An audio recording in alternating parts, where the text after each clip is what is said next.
వారు నాకు పక్షవాతం వచ్చిందండి. ఈ వెడమ చెయ్యి, ఈ వెడమ కాలు పడిపోయింది. మరి వెడమ కాలు చెయ్యి, వెడమ కాలు పడిపోతే ఎన్ని డాక్టర్ల దగ్గరికి విజయనగరం తిరిగినా ఎక్కడా నాకు శుద్ధీకరణ లేదు, నయం లేదు.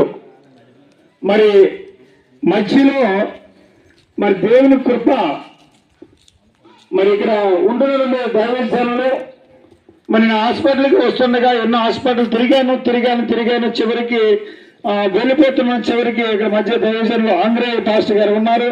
అలాగే మన సంతోష్ కుమార్ పాస్టర్ గారు ఉన్నారు.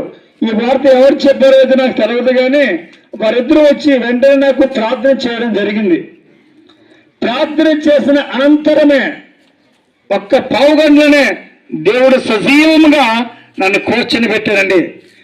ప్రియమైన దేవుని బిడ్డలారా, దగ్గర 2 లక్షలు అయిపోయినా కూడా నాకు వైద్యము అందలేదు. ఎవరి ద్వారా? డాక్టర్ ద్వారా. అదే లోకరక్షకుడైన యేసు ప్రభు గారి ద్వారా మరి ఆ యొక్క ఒక్క ప్రార్థనే ఆలకించిన దేవుడు ఒక్క అరగంటలోనే నయమిచ్చి తిరిగి లేవటానికి దేవుడు శక్తినిచ్చాడు. ఈ రోజు మీ మధ్య నేను ఇలా నిలబడుతున్నాను, ఫ్రీగా నడుస్తున్నానంటే అది ఆ లోకరక్షకుడైన వైద్యం ద్వారే. దేవునికి స్తోత్రం. హల్లెలూయా.